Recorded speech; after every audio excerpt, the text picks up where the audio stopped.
Radio Imo et Capital présentent le grand rendez-vous de l'immobilier. En partenariat avec Orpi et Bien Ici. Une émission présentée par Guillaume Chazoulière et Sylvain Lévy-Valency. Eh bien, bonjour à toutes et à tous. Merci d'être avec nous dans ce 22e numéro, 3e saison. Vous avez été extrêmement fidèles. Merci. Car sans vous, nous ne serions pas là, tout simplement. Vous êtes bienvenus dans ce grand rendez-vous avec mon complice du jour, Guillaume Chazoulière. Comment ça va, Guillaume? Du jour et de tous les mois. Absolument. Ça va, Sylvain. Ce mois-ci, nous sommes ravis d'accueillir sur notre plateau Emmanuelle Wargon, la ministre déléguée au logement. Bonjour. Bonjour. Avec qui nous allons, avec vous, pendant 30 minutes, près de 30 minutes, aborder un petit peu toutes les réformes qui vont concerner les acheteurs, les investisseurs, les locataires dès l'an prochain. Et avec un zoom tout particulier sur l'élargissement de MaPrimeRénov'. Pour ceux qui ne la connaissent pas, c'est une aide destinée aux propriétaires qui réalisent des travaux de rénovation énergétique. Absolument, merci Guillaume. Et bonjour Madame la Ministre, merci d'être avec nous, d'avoir accepté de participer au rendez-vous de l'immobilier. C'est le 20e numéro, donc au sommaire d'octobre, toutes les séquences que vous aimez, notamment les experts. Ça vous concerne en 3 parties, notaires, agents immobiliers, avocats, qui répondront à vos questions. On n'oubliera pas non plus le focus de l'immobilier de David Benbassa, ainsi que la séquence de Stéphane Moquet, droit dans l'IMO. Nous avons aussi initié une nouvelle séquence avec l'UFC Que Choisir pour vous donner les clés, les amis, sur les éventuelles arnaques, les dérives que parfois on connaît dans l'immobilier, pour vous donner les clés de compréhension. On parlera notamment des labels RGE. Important, on va essayer de faire un peu de pédagogie et vous parler de ce site extraordinaire internet qui vous permet vraiment de faire les bons choix, qui s'appelle faire.fr. On va en parler tout à l'heure. C'est parti pour le grand rendez-vous de l'immobilier d'octobre. 22e numéro, ça commence tout de suite après ça. Le grand rendez-vous de l'immobilier, le grand témoin. Eh bien, notre grand témoin, c'est Emmanuelle Wargon, ministre déléguée au logement dans le gouvernement de Jean Castex. Merci en tout cas d'être avec nous. Vous êtes en place depuis juillet. Oui, c'est ça, 3 mois à peu près. Voilà, on est très heureux de vous recevoir sur Radio Imo, enfin, avec nos partenaires de Capital, pour directement parler logement. Voilà, parler logement et bien sûr transition écologique, de la rénovation énergétique. C'est le sujet du jour, clairement. Le bâti, c'est un vrai sujet. En tout cas, on a, avec Guillaume, tenté d'essayer de circonscrire le sujet pour avoir et apporter des réponses à nos auditeurs. N'est-ce pas, Guillaume ? Oui, bonjour Madame la Ministre. Alors, je vais commencer par une première question. Vous êtes engagé, enfin le gouvernement s'est engagé à renforcer le dispositif Pinel et le prêt à taux zéro, le prêt à taux zéro dans le neuf notamment. Suite aux concertations avec les professionnels, ça sera des amendements qui seront déposés dans le cadre du PLF, me semble-t-il. Alors, quelles sont les pistes de réforme que vous envisagez pour ces 2 dispositifs? Pour être même plus concret, est-il envisageable que le prêt à taux zéro soit rehaussé de manière à ce qu'il finance 40% du coût de l'acquisition partout en France, comme c'était le cas avant? Comme il était à l'origine. Alors, le gouvernement, on est engagé dans 2 directions. Changer de dimension sur la rénovation énergétique, on va en parler dans quelques minutes, et continuer à soutenir la construction neuve en France. On continue à avoir besoin de neuf, en particulier dans les zones tendues. Simplement, il faut que ce neuf soit à la fois accessible et le plus écologique possible, y compris en termes de consommation d'espace. Donc ça, c'est le cadre général. Sur les aides fiscales, moi j'ai bien entendu les professionnels qui disent on a besoin de visibilité et on a besoin de soutien dans une période qui est plutôt une période de trou d'air pour la construction neuve. Donc côté visibilité, j'ai confirmé que le dispositif Pinel, donc pour l'immobilier locatif, et le dispositif prêt à taux zéro pour l'accession à la propriété sont maintenus tels quels jusqu'au 31 décembre 2021. Donc pendant les 15 mois qui viennent. La concertation que j'ai ouverte, c'est savoir ce qu'il se passe après, donc pour les années 2022 et suivantes. Donc nous sommes avec une logique qui sera une logique très écologique sur la partie Pinel, pour qu'on soit sûr de soutenir de l'investissement locatif, là où il y en a besoin, ce qui pose la question des zonages, et 2, de l'investissement de qualité. Sur la partie prêt à taux zéro, pour moi, c'est plutôt un instrument social, puisque c'est de l'accession sociale à la propriété. Donc il faut permettre à tous ceux qui le souhaitent et qui le peuvent de pouvoir investir et devenir propriétaires de leur propre logement, ce qui pose effectivement la question des taux, des zones, etc. Je ne veux pas aller plus loin aujourd'hui. Le calendrier, c'est une concertation en cours. Les premières réunions ont eu lieu, elles ne sont pas terminées. Les professionnels, mais aussi les représentants des usagers, des Français se sont exprimés. Et on va aboutir à un ou plusieurs amendements parlementaires dans le projet de loi de finances, deuxième quinzaine d'octobre, en gros. Donc, ce n'est pas complètement fini.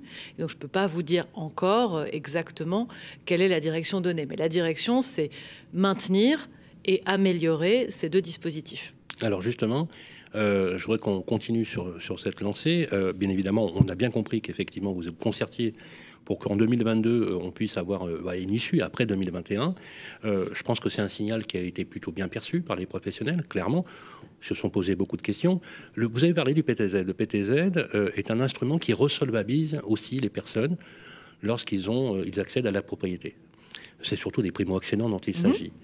Or, depuis le début de l'année, on observe une réduction de 5% du volume total des primo-accédants et on a l'impression qu'avec la restriction d'accès au crédit, on se pose la question, donc alors je sais que vous ne pouvez pas plus développer que ça, mais on peut se poser la question pourquoi ne pas rétablir finalement dans sa forme originelle le PTZ et pourquoi faut-il attendre 2022 pour renforcer toutes ces aides quand vous savez qu'aujourd'hui on est à moins 53% de réservation dans le neuf, qu'on a une crise foncière grave dans les territoires et que ça a un impact direct sur le logement des Français. D'abord, je crois que pour les dispositifs fiscaux, il faut les manœuvrer avec précaution. Donc je pense que c'est une décision sage de dire en octobre que les dispositifs sont maintenus en janvier. Parce que sinon, on crée du stop and go en permanence. Donc je pense que la bonne date à laquelle faire évoluer, c'est dans 1 an, dans 15 mois. Ensuite, le prêt à taux zéro, oui, moi j'y suis attachée parce qu'encore une fois, c'est un dispositif social. On a une question de savoir si un prêt à taux zéro, donc sous cette forme-là, alors que les taux sont de toute façon très bas à la base, c'est la bonne manière d'aider. Aussi, il faut le faire un peu différemment. Donc, on a une question technique de savoir quelle est la meilleure manière de soutenir un achat immobilier, notamment pour des ménages qui accèdent pour la première fois à la propriété de leur résidence principale. Et après, effectivement, une question d'égalité sur le territoire qui, moi, me paraît importante, sachant que je suis au ministère de l'écologie et ravie d'y être parce que je pense que le logement doit y contribuer et que la consommation d'espaces naturels, c'est aussi une question qu'on se pose. Donc ça, c'est bien, je pense, de prendre quelques semaines pour trouver le bon point d'atterrissage sur le prêt à taux zéro. Après, il est exact, et moi ça me remonte beaucoup, que les normes de prudence du Haut Conseil à la stabilité financière font que pour certaines banques, les prêts se sont beaucoup restreints. Ça sera réexaminé d'ici à la fin de l'année et je pense que c'est une discussion qu'il faut que nous ayons avec le ministère de l'économie et des finances et les professionnels. Moi, je comprends la logique qui est dans une période de crise, ne pas laisser des ménages partir dans des projets qu'ils n'assumeraient pas finalement et qui les mettraient en difficulté dans quelques années. Et donc, c'est une question d'équilibre. Et enfin, sur le neuf, pour en discuter beaucoup avec les professionnels, je pense que la question de la solvabilité des ménages n'est pas la seule question ou le seul enjeu de comment est-ce qu'on relance le neuf dans le pays. Il y a aussi la question du déblocage d'opérations qui sont en cours d'instruction ou de permis de construire. On a été confinés 2 mois. Les mairies, les communes, les intercommunalités ont été de facto assez largement à l'arrêt pendant toute la période entre les 2 tours des municipales, puis l'élection des nouveaux exécutifs intercommunaux. C'est de la faute de personne. On a vécu une année bouleversée. Mais du coup, il y a aussi un sujet de mobilisation technique avec en plus dématérialisation des procédures, accélération. Donc tout ne vient pas d'une éventuelle insuffisance de la demande, mais je pense aussi d'un système qui s'est provisoirement bloqué et qu'il faut qu'on arrive à débloquer collectivement. Ok, vous avez conscience que la lisibilité pour les professionnels comme pour les usagers, elle est importante aujourd'hui. Mais c'est la raison pour laquelle j'ai souhaité vraiment stabiliser les 2 grandes aides fiscales qui tirent le marché locatif d'un côté et le marché de l'accession à la propriété de l'autre, qui sont des aides qui sont globalement plutôt acceptées par les professionnels, et dire que l'amélioration de ces aides et le questionnement autour de ces aides, c'est pour dans 15 mois, parce que voilà, les dossiers pour dans 15 mois vont commencer à arriver. Les projets immobiliers, ça prend longtemps à monter, et donc c'est important de le faire à un moment où chacun a le temps aussi de faire évoluer ses pratiques en fonction de l'évolution des règles. Merci Madame la Ministre. On va avancer sur d'autres sujets, parce qu'il y a beaucoup de sujets à évoquer. Alors il y a une réforme, celle-là, c'est pas 2022, c'est 2021. Ça devait même être 2020. Elle a été repoussée, elle rentre en vigueur en 2021. Les APL. À partir de l'an prochain, on calculera les APL selon l'année en cours. C'est ça, contemporanéisation des APL. Alors APL en temps réel, c'est plus facile à prononcer. C'est très bien ça. Alors qu'avant, le calcul était, jusqu'à présent, le calcul était sur l'année N-2. Grosso modo, il y a des allocataires qui vont, ceux qui ont vu leurs revenus augmenter vont perdre des APL, et à l'inverse, ceux qui ont vu leurs revenus baisser vont voir leurs APL augmenter. Est-ce qu'on a aujourd'hui une première étude d'impact là-dessus? Est-ce qu'on sait combien d'allocataires vont voir leurs APL baisser et les autres augmenter? C'est une réforme qui a été conçue il y a 2 ans et qui était une réforme qui était à un moment où les revenus étaient plutôt en augmentation. En réalité, maintenant, on sait qu'on va avoir beaucoup de Français, beaucoup de ménages dont les revenus seront en baisse en 2020.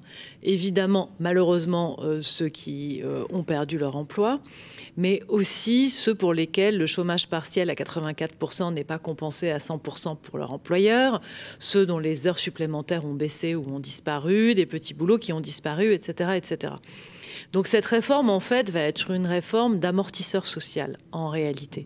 Elle va être ce qu'on appelle contracyclique, c'est-à-dire qu'elle va plutôt soutenir les ménages avec les APL dans une période où le reste des revenus baisse.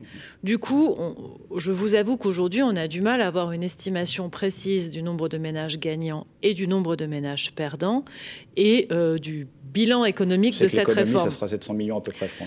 Pour l'instant, il y a un chiffre en projet de loi de finances qui est autour de 700 millions, c'est-à-dire à peu près la moitié de l'économie qui était prévue initialement. Mais je voudrais vraiment qu'on prenne ce chiffre avec beaucoup de prudence, parce que je ne suis pas sûre que ce sera le montant constaté. Moi, j'ai vraiment l'intime conviction qu'on va avoir beaucoup de ménages qui, en fait, bénéficient de cette réforme. Et donc, je ne sais pas dire aujourd'hui, compte tenu des prévisions de masse salariale, des prévisions d'emploi, etc., et d'activité, si on parle de 700 millions d'économies ou d'autre chose, ou de presque pas d'économie, voire pas d'économie du tout. Donc, il faut mettre un chiffre en loi de finances. En loi de finances cette année, le budget global des APL augmente. Donc, on sait que la dépense APL va augmenter de toute façon. Ce chiffre est une indication, mais guère plus à ce stade. En tout cas, pour vous, c'est une réforme juste. Et est-ce qu'il y a un dispositif prévu pour amortir le choc pour les étudiants, notamment? Alors, d'abord, pour moi, c'est une réforme juste. Je pense que c'est important de le dire. On ne change pas le mode de calcul des APL, donc on ne change pas les droits. C'est très important de le repréciser. En revanche, on calcule les droits sur les derniers revenus connus et pas sur les revenus d'il y a 2 ans. Et c'est quand même plus juste de calculer les droits sur les revenus qui viennent d'avoir lieu, plutôt que des revenus d'il y a 2 ans ou plus, compte tenu du fait que les droits sont calculés chaque année. Ça rentre en vigueur au 1er janvier 2021. De façon automatique, on a toute une campagne de communication qui aura lieu en novembre. Après, pour les étudiants, on est dans un cas particulier, c'est le seul cas dans lequel on a amélioré les droits. Parce qu'on s'est rendu compte qu'un étudiant qui travaille avait un système dans lequel il y avait une espèce de plancher, donc avec très peu d'activité, il y avait une espèce de forfait pour calculer les ressources, et quand l'activité augmentait, on prenait en compte l'augmentation d'activité, donc en réalité on baissait les APL. Donc on a supprimé cette évolution, et maintenant c'est un forfait, ce qui veut dire qu'un étudiant qui travaille ne verra pas son APL baisser parce qu'il ou elle travaille. Je pense que c'est important, surtout pour des jeunes qui ont très peu de ressources. C'est le seul cas dans lequel on a modifié les règles de calcul, et c'est au profit des étudiants pour être sûr que les étudiants n'auront pas d'effet négatif dans cette réforme. Pour tout le monde, sinon c'est toujours la même règle de calcul. Oui, du coup c'est beaucoup plus juste. Exactement, c'est une réforme de justice. Voilà, de prendre en compte la réalité. Alors on avance justement, on a beaucoup de publications ont été faites. On pense que l'État va ponctionner 1 milliard à Action Logement. On l'a annoncé, donc là, je n'en ai plus tout à fait à on pense. Voilà, on pense. Pour l'instant, rien n'est acté. C'est dans le projet de loi de finances également. Alors, c'est l'ancien Action Logement 1% patronal, le rapport entre l'emploi et le logement, toujours. Concrètement, quelles sont les conséquences sur les prêts au logement qui sont versés par l'organisme? Est-ce que ça va clairement amputer les missions que se fixe Action Logement? Parce qu'apparemment, ils n'ont pas l'air tout à fait d'accord. Alors, je voudrais rassurer là-dessus. Action Logement est un organisme paritaire qui, à mon avis, a toute sa place dans le paysage, qui soutient le logement des salariés. Et je pense que c'est important que cette politique publique reste forte. Parce que soutenir le logement des salariés, c'est soutenir la mobilité salariale aussi. Et moi, j'ai rencontré trop de chefs d'entreprise qui m'expliquent qu'ils ont du mal à recruter parce qu'il faut que les gens déménagent. Pour ne pas me dire que le logement des salariés, y compris la mobilité, c'est un sujet important. Après, Action Logement a accumulé de la trésorerie pour diverses raisons. Et la trésorerie libre, si je peux dire, sur la partie qui s'appelle Action Logement Service, c'est à près de 6 milliards d'euros. Donc, constatant que cette trésorerie a été accumulée et qu'on est dans un moment, d'ailleurs, y compris où la dépense des APL, on revient à la question précédente, va augmenter cette année, on a mis à contribution Action Logement pour la mobilisation exceptionnelle de cette trésorerie. Il en reste. Et ça ne met pas en péril la programmation d'Action Logement et le rôle important que Action Logement joue, à la fois dans son rôle de foncière et dans son rôle d'accompagnement auprès des salariés et sur le secteur du logement. Nous souhaitons par ailleurs continuer à travailler avec les partenaires sociaux sur la gouvernance d'Action Logement, parce que si cette trésorerie s'est accumulée, c'est aussi que certaines activités ont pris du retard et qu'il faut qu'on comprenne comment est-ce que ça fonctionne à l'intérieur d'Action Logement, comment est-ce qu'on peut améliorer le fonctionnement et donc la gouvernance. Et ce sont des discussions qui se sont engagées avec les partenaires sociaux, qui ne sont pas du tout stabilisées pour l'instant et qui mèneront peut-être à une évolution et qui n'est pas encore décidée. Vous n'avez pas l'objectif de démanteler l'organisation actuelle? Moi, je pense qu'Action Logement est un acteur important et donc ça me paraît nécessaire que ça reste ainsi. Merci. Très vite pour terminer, une dernière question d'actualité. C'est un fait divers intervenu fin août qui a fait beaucoup de bruit, de retraités qui sont rentrés chez eux et qui se sont retrouvés à la porte parce que leur maison était occupée. Alors vous avez soutenu du coup un amendement pour protéger les propriétaires contre les squats. Concrètement, en quelques mots, même si c'est compliqué, en quoi c'est la nouvelle réglementation qui est encore en débat à l'Assemblée. Même si j'ai pas beaucoup de temps, j'ai besoin d'une ou deux minutes. Vous les avez. Voilà, pour vous dire d'abord que ça ne touche l'amendement que nous avons proposé avec la majorité présidentielle et qui a été voté dans une loi récente, la loi ASAP. Cet amendement touche la situation particulière des propriétaires qui sont confrontés à un squatter. Et dans la discussion parlementaire, il y a eu beaucoup de débats pour savoir s'il fallait modifier les procédures, y compris dans le cas des relations entre propriétaires et locataires, et je ne l'ai pas souhaité. Parce que là, on est vraiment dans un cas particulier du squat. Ceci étant dit, aujourd'hui, il existe une procédure exceptionnelle administrative dans laquelle vous saisissez le préfet pour que le préfet demande le recours à la force publique, donc en français à la gendarmerie ou à la police d'intervenir. Mais ça n'était possible que pour la résidence principale. Et le cas que nous avons vu à Théoul-sur-Mer, et il y en a eu 2 ou 3 autres, et du coup ça en a fait émerger quelques-uns, sont des cas particuliers qui ne sont pas des résidences principales. À Théoul parce que c'était une résidence secondaire, dans la Nièvre parce que c'était une dame qui était à l'EHPAD pendant un certain temps, donc sa maison n'était plus vraiment sa résidence principale. Donc on est rentré dans des débats juridiques pour savoir si la procédure rapide s'applique à toutes les violations de domicile ou pas. Donc on a simplifié en disant quand on est dans du squat et de la violation de domicile chez un particulier, alors la procédure administrative s'applique. Et on l'a rendue plus rapide, puisque nous avons tenu à ce que le préfet n'ait que 48 heures pour prendre une décision de recours à la force publique, et ensuite que la mobilisation de la force publique puisse avoir lieu 48 heures ou même 24 heures après la décision. Donc c'est administratif, c'est rapide. D'accord. La violation de domicile concerne aujourd'hui la résidence principale comme la résidence secondaire. Exactement. Jusqu'à présent, ça concernait... Jusqu'à présent, il y avait une ambiguïté et donc ça ne s'appliquait pas. D'accord. Voilà, je gage d'ailleurs qu'on renouvellera ce type d'intervention assez régulièrement parce qu'effectivement, les cas arrivent bien évidemment. Madame la ministre, vous restez avec nous. Pour la deuxième partie de notre entretien, dans un instant, on se verra aussi avec un reportage et des micro-trottoirs. On vous demandera d'ailleurs de réagir à ce sujet. On enchaîne tout de suite. Le grand rendez-vous de l'immobilier revient dans un instant. Vous et moi, on se connaît bien. On se voit tous les jours. Vous pouvez trouver que j'ai du charme, que je suis un peu démodé ou trop isolé. Je suis capable de faire rêver comme d'empêcher de dormir. Mais même quand je ne suis pas là, on parle de moi. Et s'il arrive que l'on me quitte, c'est toujours bon de me retrouver. de m'avoir, tout simplement. Je suis l'ancien, l'actuel, le prochain. Je suis le bien, celui que vous voulez acheter, vendre, louer ou faire gérer. Orpi, des femmes et des hommes pour votre bien. Harold se sent bien ici. Il y a une bonne boulangerie. C'est bien ici. Il est à 5 minutes de l'école, 20 minutes de son travail. C'est bien ici. Et il adore nager. C'est bien ici. C'est sur bienici.com qu'Harold a eu son coup de cœur. Eh, c'est bien ici. Pour une recherche immobilière innovante, par vie de quartier et temps de trajet. Bienici.com, la meilleure façon de trouver son futur logement.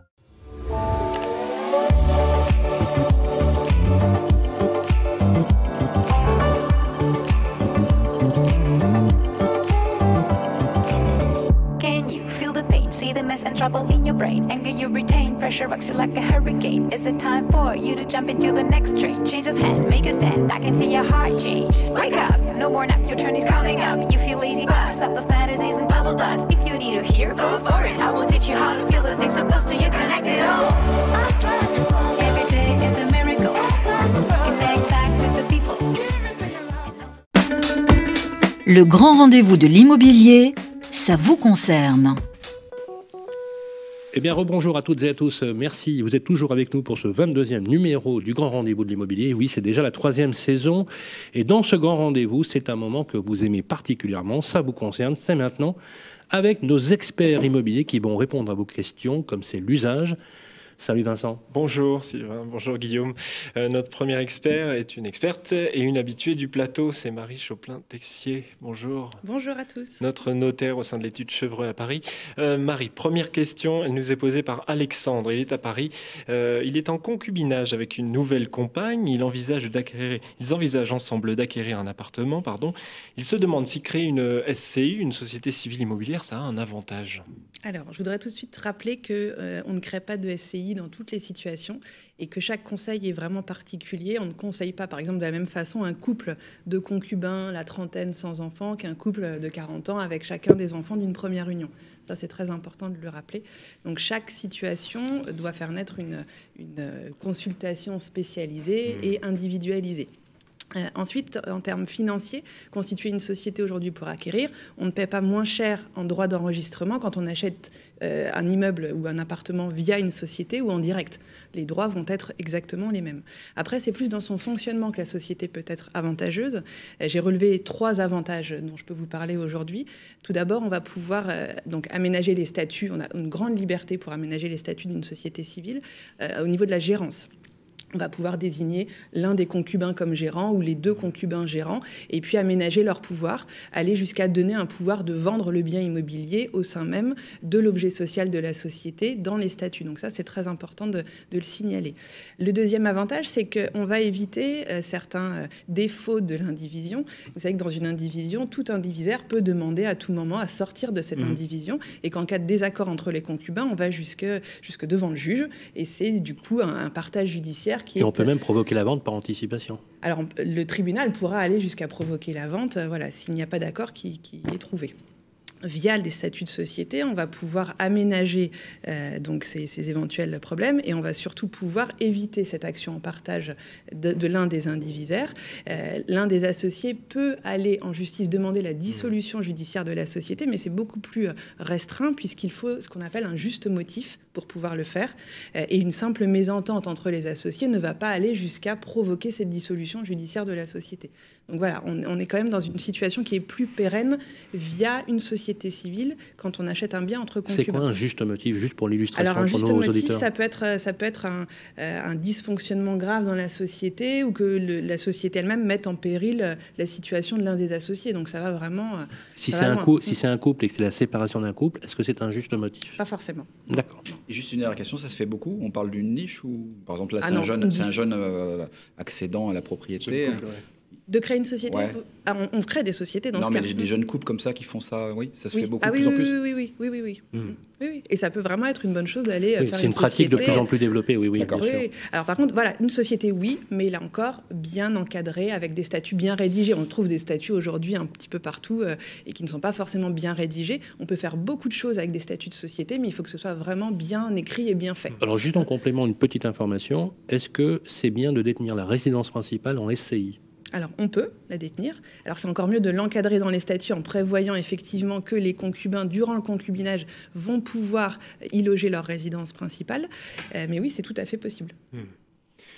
Voilà pour la réponse pour Alexandre. Une autre question maintenant, Marie. Laurence, elle nous écrit du Mans. Elle a hérité d'une maison. Elle s'inquiète de devoir la vider et la vendre dans l'urgence pour régler les droits de succession.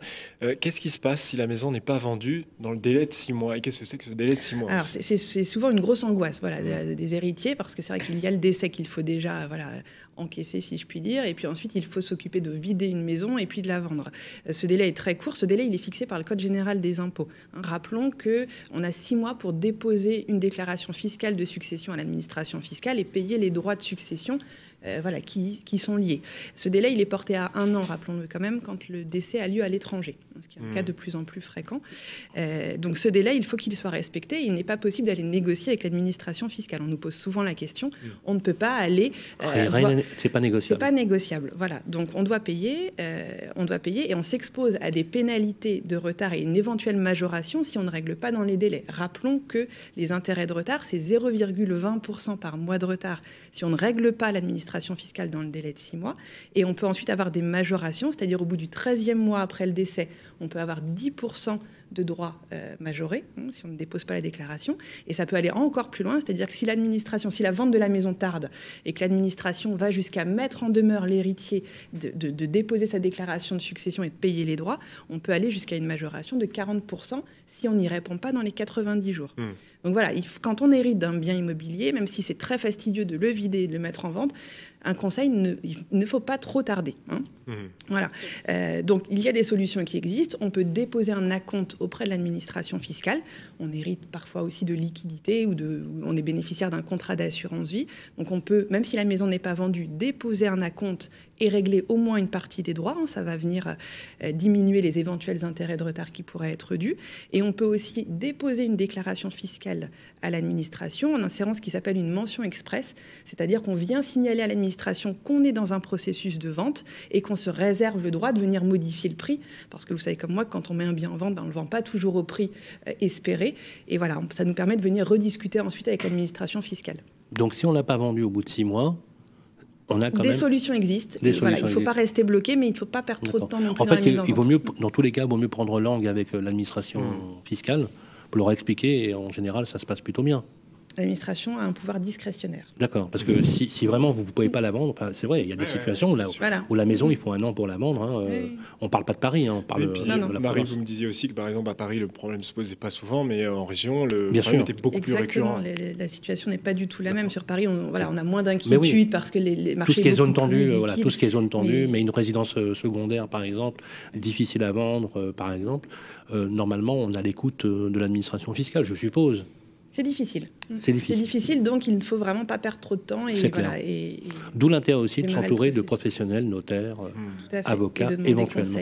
Merci beaucoup, Marie. Voilà. Merci à vous. Marie-Chaplin-Texier. Votre étude, c'est l'étude Chevre à Paris. Et puis vous, pour poser vos questions à nos experts, rendez-vous sur Facebook dans le groupe Le Club des Proprios, géré par Capital. À tout à l'heure. Eh bien, merci l'ami Vincent. Vous êtes très en forme. À tout à l'heure avec un expert. Et là, il s'agira d'un expert, les amis, agent immobilier. À tout de suite. Le grand rendez-vous de l'immobilier, l'édito de David Benbassa. Et oui, chaque mois, dans son édito, l'ami David Benbassa nous éclaire sur un sujet bien précis. Salut David. Bonjour. Comment ça va? Très bien, très bien. Alors ce mois-ci, vous êtes intéressé, comme chaque mois, mais là, c'est le rebond des locations meublées. Effectivement. Je suis venu le mois dernier et je vous ai parlé de cette euphorie de recherche immobilière post-déconfinement. Aujourd'hui, un petit point sur le marché de la location avec, depuis la rentrée, le retour progressif de la location classique meublée et qui, on va le voir, se fait au détriment de la location touristique de courte durée.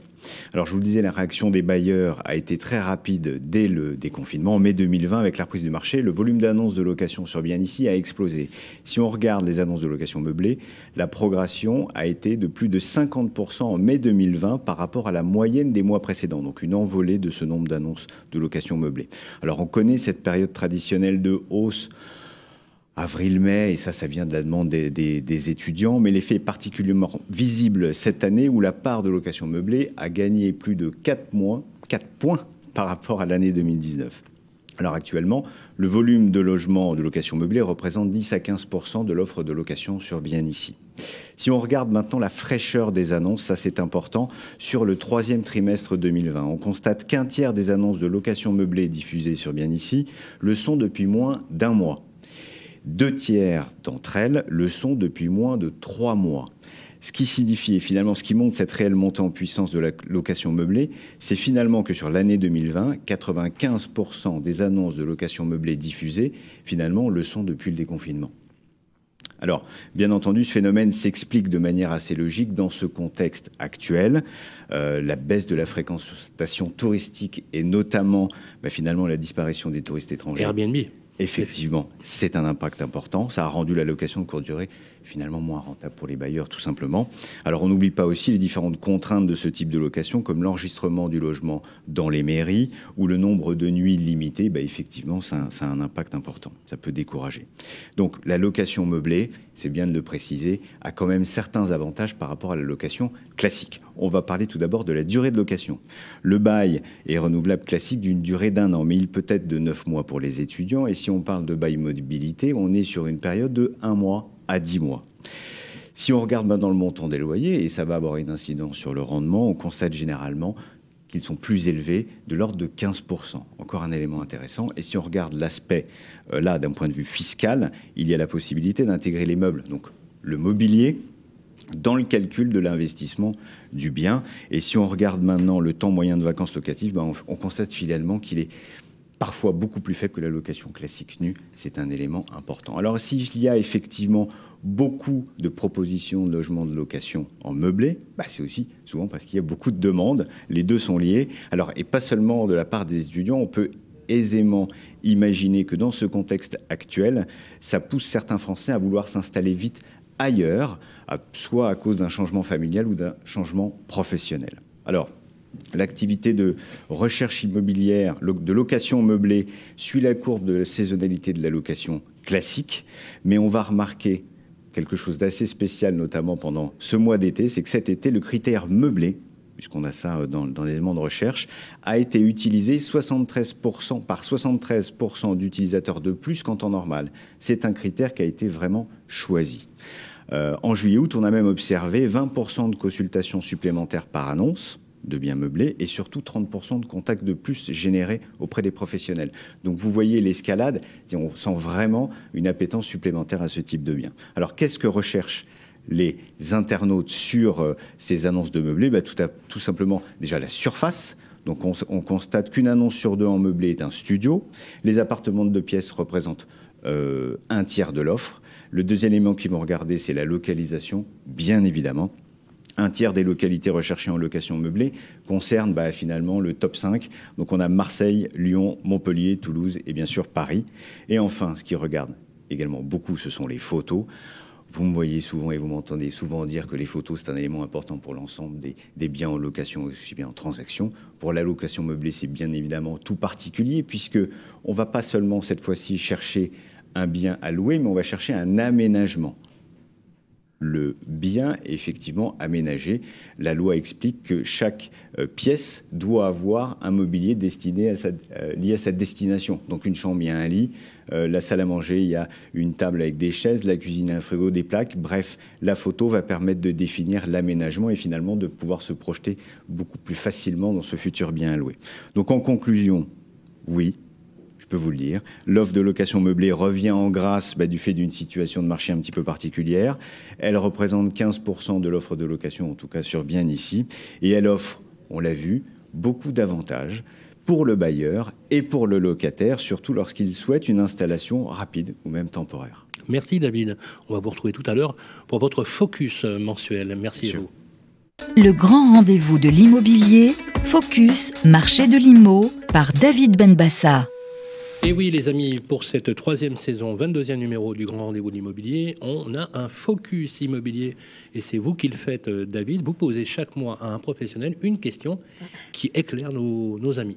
Absolument. Et ce mois-ci, donc on a parlé de location meublée. Moi, je souhaitais aujourd'hui qu'on qu'on mette en lumière un expert du secteur. Donc c'est quelqu'un qui appartient au groupe Citia Immobilier, plus besoin de le présenter. Par contre, moi, la personne que je souhaitais vous présenter, c'est Kevin De Castro, qui est l'animateur métier location pour Citia Immobilier. Il gère pour la France aujourd'hui plus de 400 négociateurs location. Donc je pense qu'il sait de quoi il parle. Donc ça me paraissait intéressant de lui poser une question. Bonjour Kevin. Bonjour David. Alors Kevin, ma première question, elle va être toute simple. C'est finalement comment se porte le marché de la location en cette rentrée 2020 ? Alors le marché se porte très bien. C'est vrai qu'on a vécu une année un peu particulière et depuis le retour après le confinement, en 3-4 mois d'activité, on a complètement rattrapé notre retard. Chez nous, en fait, les négociateurs étaient complètement à l'arrêt pendant ce confinement et dès le retour, on a senti un vrai boom de l'activité et depuis, ça ne s'arrête pas, clairement. Ouais, l'activité continue même en cette rentrée de septembre et là, début octobre, ça continue. Alors, on fait de très beaux mois encore une fois. Alors, c'est un peu plus compliqué sur cette rentrée. Pourquoi ? Parce que, en fait, on est un peu victime de notre succès, quoi. On a quasiment plus de stock à louer. Et là, ça, c'est compliqué.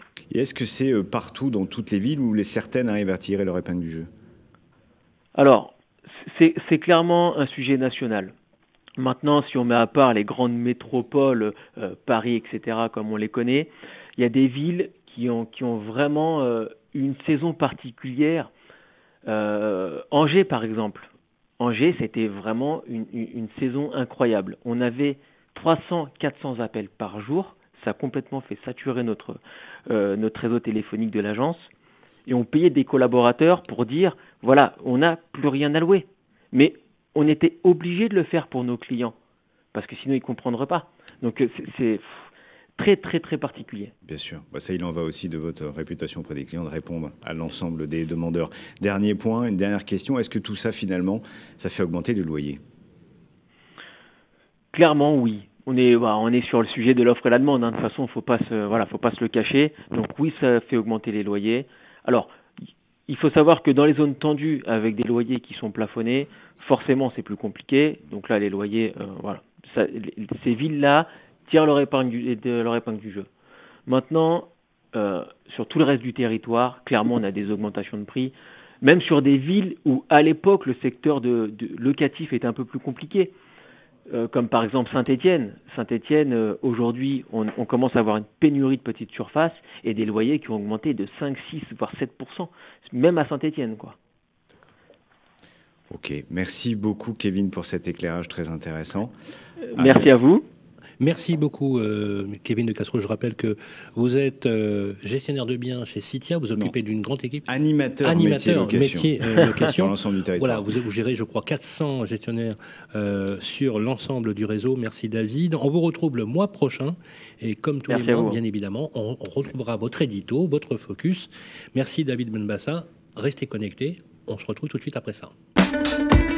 Le grand rendez-vous de l'immobilier, ça vous concerne. Bonjour à toutes et à tous, merci d'être avec nous pour toujours la séquence que vous aimez particulièrement. Ça vous concerne, deuxième partie, avec toujours l'ami Vincent. Un expert nous a rejoint. Ouais, un nouvel expert, Sylvain. Il s'agit de Michael Benchaba. Bonjour. Bonjour Vincent. Bienvenue dans le grand rendez-vous de l'immobilier. Vous êtes fondateur du réseau meilleurbien.com et c'est une première pour vous. Première question de Michel de Vannes en Bretagne. Elle vend son appartement seule, sans agence. Elle a reçu plusieurs offres d'acheteurs, dont une au-dessus du prix de vente affiché. Michel se demande si elle est en droit de vendre au plus offrant aujourd'hui. Alors écoutez, Michel pourra vendre au plus offrant dans la mesure où elle n'a pas déjà accepté une offre. Mais effectivement, étant donné qu'elle ne passe pas par une agence, qu'il n'y a pas de mandat, elle n'est pas soumise à cette obligation d'accepter une offre au prix affiché. En revanche, je tiens vraiment à le préciser, si elle a déjà accepté une offre de façon manuscrite, elle ne pourra pas faire monter les enchères. Exactement. Sinon quoi ? Sinon, elle peut avoir des ennuis, voilà, et en fait, l'acheteur peut la forcer à vendre au prix auquel elle s'était engagée. Exactement. À partir du moment où il y a l'engagement sur un prix, que ce soit par exemple, même par texto, par exemple par SMS, j'accepte l'offre. Oui, c'est un commencement de preuve. Toute forme manuscrite. Absolument. Pourrait obliger la personne qui finalement serait lésée dans l'affaire interjeter pour pouvoir obtenir satisfaction. Absolument, absolument. Okay. Il peut demander à... Ça arrive ? Ça arrive parfois où les particuliers, dans certaines régions, peuvent être amenés à avoir des surenchères sur leurs biens. Et évidemment, le côté un peu pécunier peut les inciter à accepter. Mais malheureusement, si on s'est engagé et qu'on a accepté une offre de façon donc écrite... Pour bien récapituler pour nos auditeurs, si vous avez accepté une offre par écrit, vous ne pouvez plus revenir en arrière. Exactement. Par contre, si c'est dans le domaine du verbal, etc., là, à ce moment-là, c'est liberté. Absolument. D'accord. C'est exactement ça, Sylvain. On continue avec une question de Florian du groupe Facebook Le Club des Proprios. Un des locataires de Florian lui signale des rongeurs dans le logement. D'après le locataire, c'est à Florian de s'en débarrasser. Des rongeurs, des souris, des rats écoutez, c'est pas précisé là. D'après le locataire, donc c'est à Florian de s'en débarrasser. Est-ce bien la responsabilité du propriétaire, du bailleur ? Alors, la loi nous dit la chose suivante, c'est que le propriétaire est tenu de louer un logement décent dans lequel les conditions d'hygiène ne laissent pas apparaître des risques pouvant porter atteinte à la sécurité physique ou à la santé. Et donc, là, évidemment, ça sera à Florian de régler ce problème de rongeurs.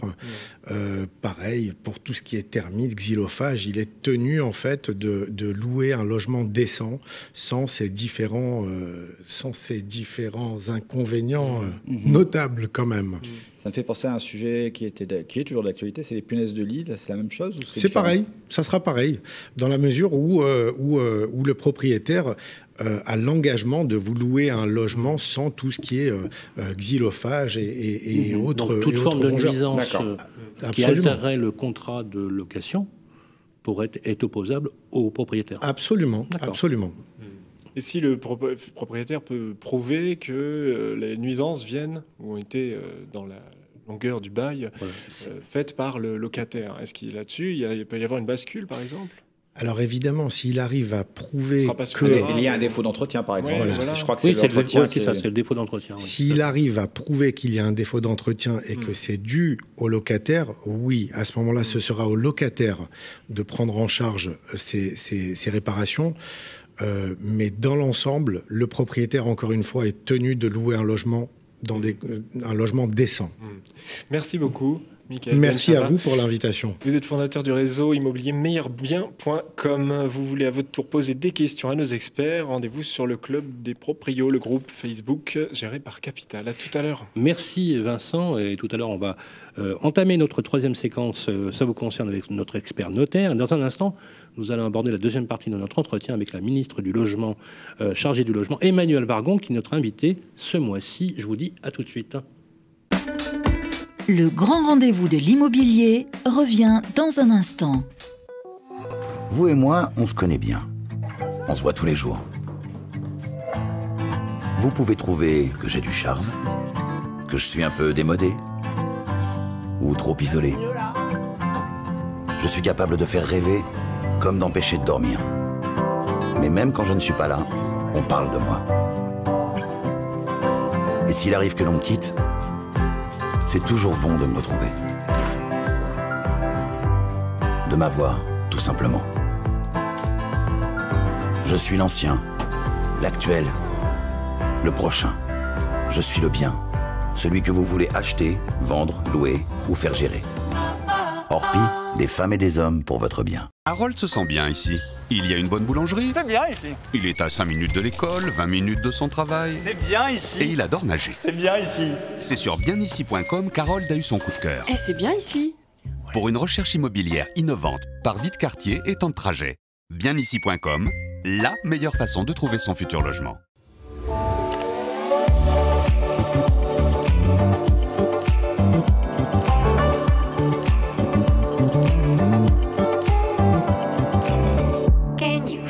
See the mess and trouble in your brain. Anger you retain, pressure rocks you like a hurricane. Is it time for you to jump into the next train? Change of hand, make a stand, I can see your heart change. Wake up, no more nap, your turn is coming up. You feel lazy, but stop the fantasies and bubble dust. If you need to hear, go for it. I will teach you how to feel the things so close to you, connected all. Every day is a miracle. Connect back with the people. Le grand rendez-vous de l'immobilier, le grand témoin. Vous êtes toujours avec nous dans le grand rendez-vous de l'immobilier, 22e numéro, avec Emmanuelle Wargon, ministre chargée du logement, et vous êtes notre invité. Merci d'être avec nous. Nous allons désormais parler, Guillaume, rénovation énergétique, n'est-ce pas ? Oui, Sylvain, nous allons dans quelques minutes interroger Emmanuelle Wargon, excusez-moi, sur les nouvelles aides, notamment l'élargissement de MaPrimeRénov'. Mais avant ça, je vous propose un tout petit retour sur cette prime lancée en début d'année. On a été voir l'Agence nationale de l'habitat qui nous fait le point sur cette prime. L'Agence nationale de l'habitat qui est chargée de la distribuer. Alors depuis le début de l'année 2020, MaPrimeRénov' remplace le CITE, le crédit d'impôt transition écologique. MaPrimeRénov' donne de bons résultats puisque 100 000 dossiers ont été déposés, 70 000 ont déjà fait l'objet d'une décision de l'Agence nationale de l'habitat. MaPrimeRénov' permet de réaliser plusieurs types de travaux de rénovation énergétique pour son logement, ventilation, chauffage et isolation de l'habitat. Nous avons constaté que les personnes ont soit défini déjà leur projet, soit ont besoin de définir en fait leur projet de travaux. Et donc nous les invitons à se connecter sur le site faire.gouv.fr qui a été élaboré, construit par l'État pour cela. Ils vont y trouver un simulateur d'aide et un certain nombre de conseils et être orientés vers un conseiller faire qui pourra ainsi les accompagner dans la démarche de définition de leur projet de rénovation. Alors lorsque la personne, à l'issue de la consultation du site faire.gouv.fr, a défini son projet, a été accompagnée, à ce moment-là, elle est invitée à se connecter directement sur le site maprimerenov.gouv.fr, site sur lequel elle va pouvoir engager la démarche qui le conduira à bénéficier l'aide qu'elle sollicite. Lorsque vous vous connectez sur le site MaPrimeRénov', vous avez votre devis, vous avez défini votre projet et la première étape, c'est de créer un compte. Et donc, pour créer ce compte, vous renseignez un certain nombre d'informations sur votre ménage, sur vous-même, sur votre situation fiscale. Et ensuite, vous déposez une demande d'aide dans laquelle vous mettez votre devis, vous mettez également les autres aides que vous êtes susceptibles de percevoir, notamment les certificats d'économie d'énergie. Et à ce moment-là, vous recevez une décision de l'agence qui indique le montant de l'aide que vous allez pouvoir toucher et le reste à charge pour vous. Et la démarche est ainsi engagée pour ensuite réaliser les travaux. Guillaume. On vient de l'entendre, MaPrimeRénov' semble commencer effectivement à trouver son public. Alors, vous venez d'annoncer le renforcement encore de ce dispositif. Concrètement, donc vraiment dans les grandes lignes, qu'est-ce qui change avec MaPrimeRénov'? On va l'appeler MaPrimeRénov' 2, là, saison 2. Non, on ne va pas l'appeler MaPrimeRénov' 2 parce qu'on ne va pas compliquer. On a lancé MaPrimeRénov' au 1er janvier 2020 et ça concernait en gros la moitié des Français. L'autre moitié était encore éligible au crédit d'impôt. À partir du 1er janvier 2021, tous les Français basculent dans MaPrimeRénov'. Donc c'est la seule aide publique nationale pour soutenir la rénovation.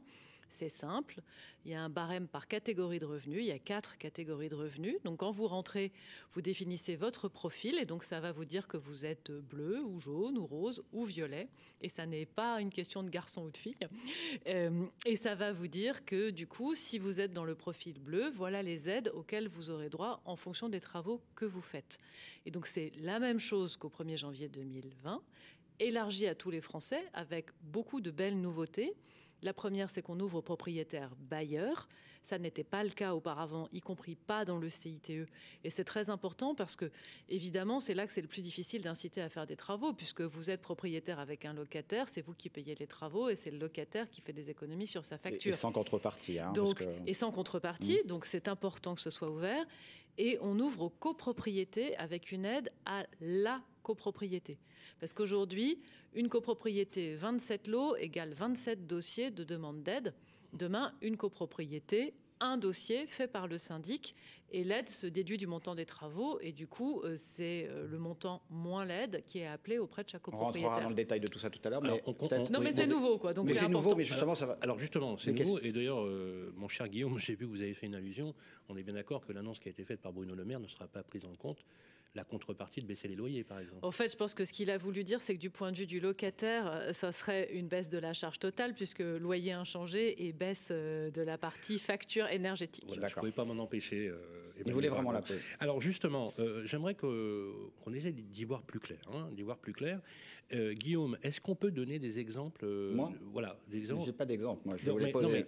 Non, mais des exemples précis. C'est-à-dire que j'aimerais qu'on donne des cadres précis dans la procédure. Comment on fait très concrètement pour ceux qui nous écoutent? Alors, en exemple précis, si vous prenez, je sais pas moi, une famille avec 2 enfants qui habitent soit dans la Creuse, soit dans le Morbihan, en tout cas pas en région parisienne, si cette famille veut simplement changer sa chaudière, par exemple une chaudière au fioul pour passer vers une chaudière soit pompe à chaleur, soit granulée, comme ce sont des chaudières assez chères, le coût du changement de la chaudière sera peut-être en brut autour de 15 000 € et l'aide sera entre 10, 12, 13 000 en fonction de la chaudière choisie. Si vous êtes une famille avec des revenus plutôt modestes, l'aide va aller jusqu'à 90% de l'opération. Donc c'est hyper significatif.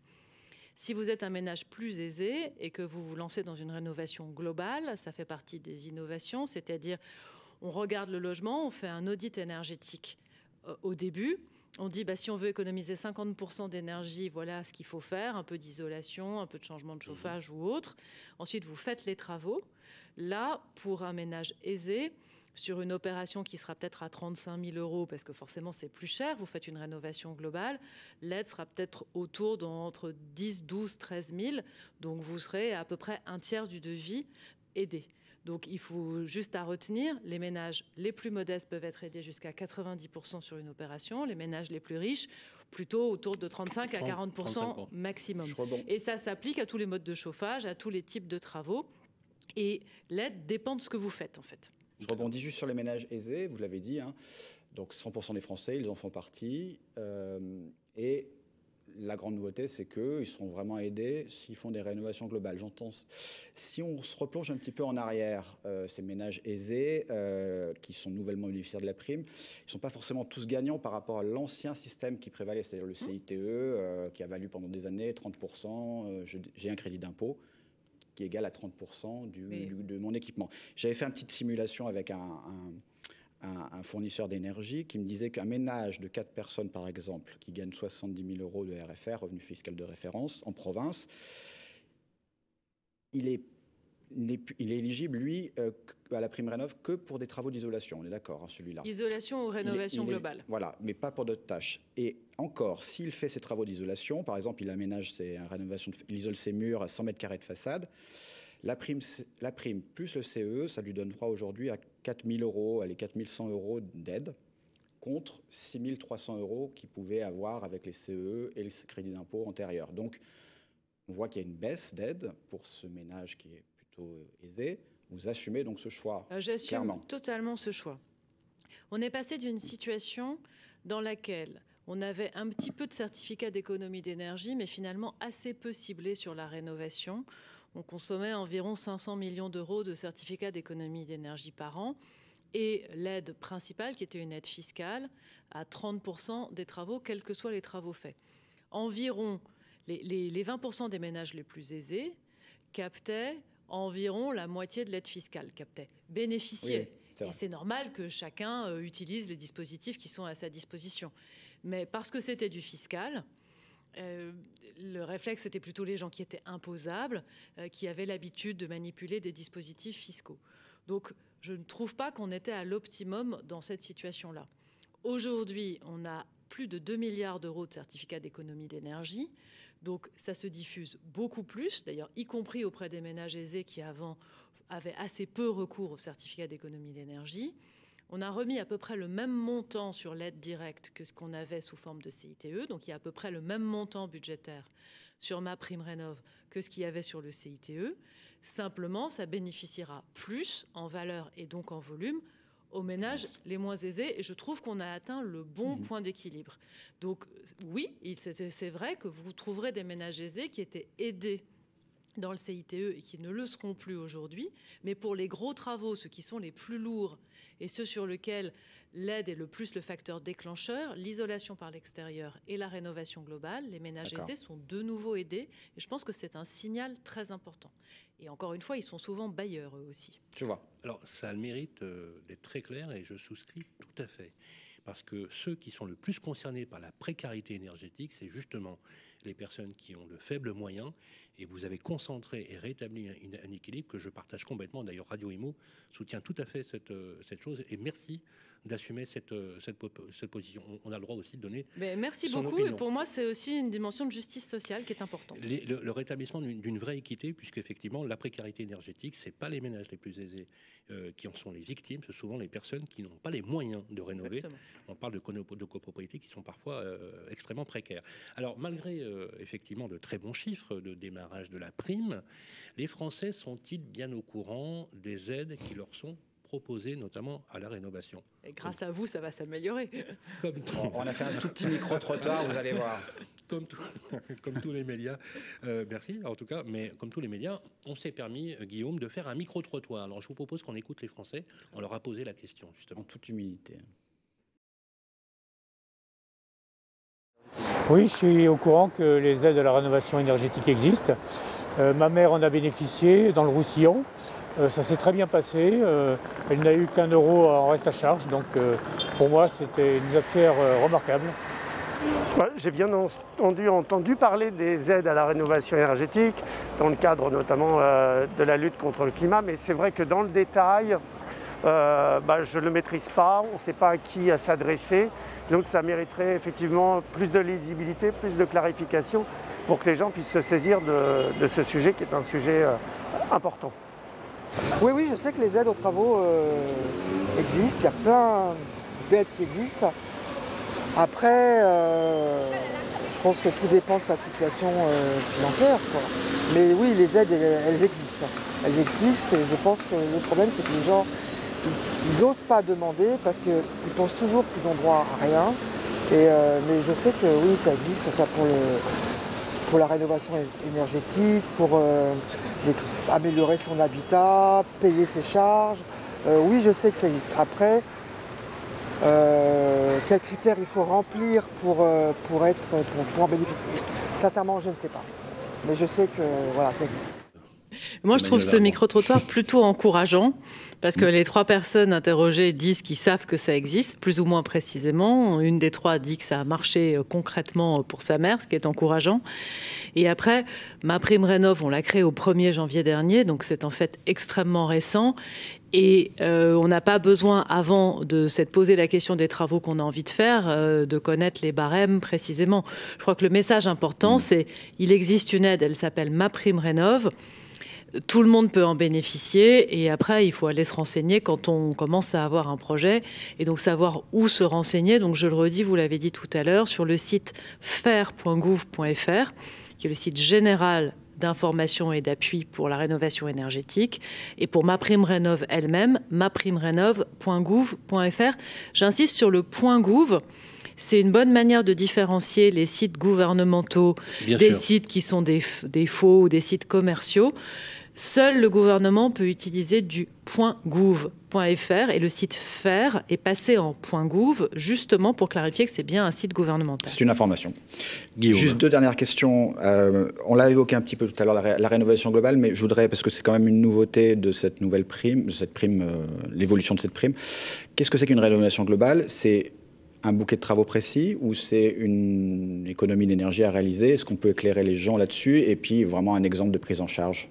Alors, une rénovation globale, c'est le fait de faire passer un appartement ou une maison, mettons une maison pour simplifier, d'une étiquette énergétique pas terrible, genre F ou G, ça c'est le seuil des passoires, à une meilleure étiquette énergétique, c'est-à-dire un logement qui consomme peu d'énergie, voire qui est en basse consommation pour les étiquettes les meilleures, A ou B. Donc c'est l'atteinte d'un résultat, c'est vous partez d'une situation et vous arrivez à une meilleure situation. Pour faire ça, il faut faire un audit. Donc c'est nécessaire au début des travaux pour voir où en est le logement. Et l'audit vous donne à la fois votre consommation, donc l'état du problème, et vous dit, pour gagner 50% d'efficacité énergétique, voilà le type de travaux que vous devez faire. Et donc c'est différent dans chaque maison. Des fois ça va être le toit. Parce qu'il faut gagner 50%. Hein. Oui, il faut gagner 50%. Une fois que vous avez votre liste de travaux à faire, là, vous pouvez demander MaPrimeRénov'. Vous faites un aller-retour sur le site, on vous dit, ben voilà, vous êtes éligible, vous allez avoir droit à temps. Donc c'est pareil, si vous êtes un ménage parmi les plus aisés, ce sera 30 à 40% de la dépense. Si vous êtes un ménage parmi les plus modestes, ça pourra être couvert, y compris sur des programmes très lourds, jusqu'à 90%. Et puis vous faites les travaux, donc l'entreprise passe, il faut que l'entreprise soit qualifiée RGE, comme pour toutes les aides. Elle vous fait le bouquet de travaux. Et une fois que les travaux sont faits, vous envoyez les factures acquittées en disant ben voilà, les travaux sont faits et la prime vous est versée.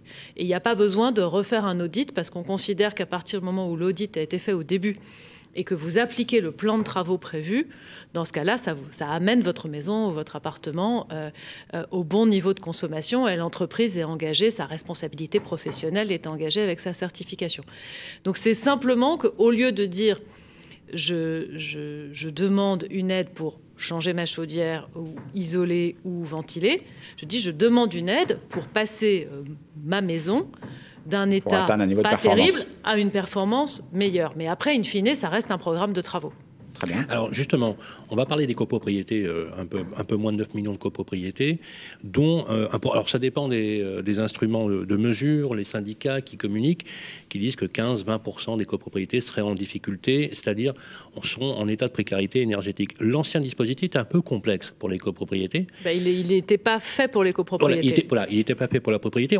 Justement, j'aimerais que vous nous disiez qu'est-ce qui va s'améliorer dans la lisibilité. Je veux aussi rajouter que dans faire.gouv.fr, c'est aussi un site de tiers de confiance qui permet aussi d'expliquer la signification du RGE qualifié et certifié. Je pense que c'est extrêmement important pour nos auditeurs. Alors, sur les copropriétés, on a en France à peu près 17% des logements qui sont des passoires thermiques. Et c'est vrai pour les maisons individuelles et c'est vrai pour le logement collectif. En fait, donc c'est énorme, oui, c'est 1 sur 6 quasiment, enfin même un peu plus. Donc c'est vrai aussi des copropriétés. Les bailleurs sociaux, et je voudrais souligner les efforts qui ont été faits, ont beaucoup travaillé sur ces sujets pendant les 10-15 dernières années. Et du coup, il y a moins de passoires dans le parc HLM logement social que dans le parc privé, parce que les bailleurs, en tant que propriétaires, ont rénové. Il en reste, mais on est à 11% chez les bailleurs sociaux, et donc on est plus dans le parc privé. Quand vous êtes dans une copropriété, il faut que les travaux soient votés. Et une fois que les travaux sont votés, jusqu'à présent, il fallait que chaque copropriétaire fasse son propre dossier d'aide. Et donc, si vous prenez 2 studios à 2 étages différents, mais il y en a un, c'est un propriétaire occupant avec des revenus comme ci, comme ça. L'autre, c'est un bailleur. Et donc, ça ne va pas être les mêmes aides, voire pas d'aide du tout, alors que c'est le même studio à 2 étages de différence. Là, on change. On dit, c'est la copropriété qui est aidée. Donc, la copropriété décide que c'est le moment de faire des travaux, le syndic fait faire des devis, mettons que ça coûte 1 million pour rénover la copropriété, façade, isolation, changement de chaudière si c'est du chauffage collectif. Et bien là, sur cette copropriété, c'est la copropriété, donc le syndic au nom de la copropriété qui va faire le dossier auprès de l'ANA.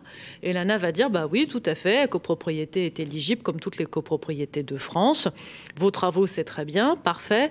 On va vous financer à hauteur, mettons, de 400 000 €. Et donc, au lieu d'appeler 1 million auprès de chaque copropriétaire réparti dans les tantièmes que tout le monde connaît quand on est en copropriété, le syndic appellera 1 million moins les 400 000, donc il n'appellera plus que 600 000. Donc il n'y aura pas d'avance de frais et surtout, il n'y aura pas besoin de refaire des calculs différents. Et là, pour le coup, il n'y a plus du tout de conditions de ressources chez les copropriétaires ou de profil. C'est la copropriété. Oui, c'est la copropriété. C'est l'immeuble qui est aidé. Vous êtes d'accord, Emmanuel Vargon, qu'on est sur un enjeu global qui est vital pour les villes. Pardon, on est sur un enjeu qui, d'habitude, je disais triple, mais en fait, il est quadruple. Bon, d'abord, c'est sur la planète, puisque les émissions de CO2 issues des bâtiments, c'est la 2e cause d'émissions de CO2 en France, juste derrière les transports. Donc, si on veut atteindre notre trajectoire de lutte contre le réchauffement climatique, il faut absolument qu'on attaque le bâti existant. Donc, c'est une priorité absolue si on est sérieux sur la transition écologique. Deuxièmement, c'est de la baisse de facture une fois qu'on a fait les travaux. Donc ça s'amortit Et au quotidien, après, vous avez des factures qui sont beaucoup plus basses. Et ça peut même augmenter la valeur de l'actif en question. Voilà. On peut Alors, dire troisièmement, ça augmente le confort, parce qu'au-delà de la baisse de facture, vous ne vivez pas de la même manière quand vous êtes de nouveau correctement chauffé et rafraîchi en été, et ça augmente la valeur du bien. Et enfin, et c'est la raison pour laquelle c'est aussi présent dans le plan de relance, ça soutient l'emploi. C'est de l'emploi non délocalisable, ce sont nos artisans, nos entreprises du bâtiment, et donc c'est un soutien important à une activité dont on a absolument besoin. C'est un signal extrêmement intéressant à entendre pour la profession. La rénovation du bâti, ça reste et ça demeure toujours le chantier du siècle, hein, si on peut dire les choses Exactement. comme ça. Merci beaucoup Emmanuelle Wargon, ministre déléguée au logement, d'avoir répondu positivement à toutes nos questions et l'invitation qu'on vous a faite. On espère vous revoir bien sûr sur le plateau de Radio Imo pour justement parler haut et clair et envoyer les signaux à nos auditeurs. Merci Guillaume, on se retrouve tout de suite dans la prochaine séquence. Le grand rendez-vous de l'immobilier, droit dans l'IMO, avec Stéphane Moquet. Bonjour à toutes et à tous, merci, vous êtes toujours avec nous pour ce 22e numéro du Grand Rendez-vous de l'Immobilier, 3e saison, et c'est votre séquence préférée, c'est Droit dans l'IMO avec Stéphane Moquet qui, une fois n'est pas coutume, est avec nous en duplex au téléphone. Bonjour Stéphane. Bonjour Sylvain, bonjour à tous. J'espère que vous allez bien Stéphane. Alors Stéphane, première question, vous êtes directeur général du premier réseau de transactions immobilières français, réseau immobilier français. Le fait aujourd'hui d'avoir ce vaste plan de rénovation énergétique présenté par le gouvernement avec un plan de relance, première question, est-ce que c'est favorable pour les agents immobiliers et quels effets peut avoir la rénovation énergétique sur les actifs des ménages, les biens, les maisons, les appartements? Alors d'abord, c'est surtout favorable, j'allais dire, d'abord et surtout pour les propriétaires des biens, parce que la rénovation énergétique, c'est un sujet que portent plusieurs gouvernements. Ça reste quand même un parcours assez complexe, avec des aides multiples. Et c'est vrai qu'on voyait bien qu'on avait du mal, nous, agents immobiliers, à engager des acquéreurs sur des projets de rénovation. Donc, moi, j'ai vu évidemment le plan proposé par la ministre du Logement, Emmanuelle Wargon, que vous avez sur le plateau. Et il y a d'abord une ouverture, effectivement, à beaucoup plus de foyers pour bénéficier des aides. Donc ça, je crois que c'est vraiment un point important. Et le deuxième, c'est qu'on l'ouvre aux copropriétés et aux propriétaires bailleurs. Et ça rejoint la deuxième question que vous me posez, c'est que je pense que dans quelques années, je ne suis pas un devin pour dire si c'est dans 5 ou 10 ans, la valeur énergétique du bien sera un des critères de prix. Donc, engager aujourd'hui une rénovation énergétique pour réduire évidemment la consommation d'énergie, c'est à la fois avoir un comportement citoyen, mais c'est aussi faire en sorte que son patrimoine ne se dévalue pas dans le temps, parce que ce sera un élément demain clivant entre deux biens. J'en suis à peu près persuadé. Donc pour vous, finalement, ces bonus des deux côtés, le client, lui, effectivement, par rapport à son DPE, peut espérer une augmentation de la valeur. Et en même temps, il y a un facteur environnemental qui est intéressant de ce point de vue-là. J'ai une question complémentaire. Est-ce que le fait que, effectivement, MaPrimeRénov' permette aux propriétaires bailleurs, aux propriétaires occupants de rénover leurs biens, est-ce que l'agent immobilier peut être un facteur, un prescripteur, justement, des travaux à mener? Alors, nous, chez Orpi, on s'est engagé déjà depuis longtemps dans ce qu'on appelle un Green Deal. Nous avions signé à l'époque de la ministre Duflot un projet d'engager notre réseau pour sensibiliser les acquéreurs et les vendeurs sur la rénovation de leurs biens. On voit qu'en transaction, c'est-à-dire sur les biens à vendre pour acheter une résidence principale, c'est un sujet qui est plus complexe à aborder. En revanche, sur nos propriétaires bailleurs, eux sont très sensibles à la valeur du patrimoine. Ils peuvent avoir une sensibilité ou pas sur, on va dire, l'engagement sociétal, faire en sorte de réduire la consommation d'énergie. Mais surtout, eux, ce qu'ils pensent, c'est comment je fais en sorte que le bien dans lequel j'ai investi, qui va peut-être me servir pour la retraite, ne se dévalue pas au fil du temps. Et donc, c'est vraiment là-dessus qu'on va mettre l'ascendant l'année prochaine, puisqu'on va sensibiliser tous nos agents immobiliers qui pratiquent la gestion locative à organiser des réunions d'information avec leurs propriétaires bailleurs pour pousser les dispositifs que le gouvernement a mis en place. Voilà, j'espère que c'est plus simple qu'auparavant, parce que au-delà des aides et des montants, ce qu'il faut vraiment, c'est le choc de la simplification. C'était extrêmement complexe. Donc je pense qu'aujourd'hui, on a dans les mains des dispositifs qui peuvent être beaucoup plus simples et qui vont nous permettre, nous, de sensibiliser nos propriétaires bailleurs beaucoup plus facilement. Merci beaucoup Stéphane Moquet. Je rappelle que vous êtes directeur général du réseau Orpi France. On vous retrouve Stéphane le mois prochain, j'espère en studio ou de toute façon en duplex. Merci Stéphane. Merci Sylvain. On enchaîne tout de suite avec notre prochaine séquence. Le grand rendez-vous de l'immobilier, le conseil IMO de l'UFC Que Choisir. Rebonjour à toutes et à tous. Merci d'être avec nous dans votre 22e numéro du Grand Rendez-vous de l'Immobilier, 3e saison. Et oui, merci pour votre fidélité. Voilà, pour cette saison, chaque mois, Guillaume, c'est l'UFC Que Choisir qui, grâce à ses alertes, à ses antennes locales, nous met en garde, vous met en garde contre les litiges, les dérives qui peuvent apparaître dans le secteur de l'immobilier. C'est bien sûr la séquence du conseil IMO, Guillaume. Oui, et ce mois-ci, Sylvain, nous accueillons Raphaël Bartholomé, chef du service juridique de l'UFC Que Choisir. Bonjour Raphaël. Bonjour.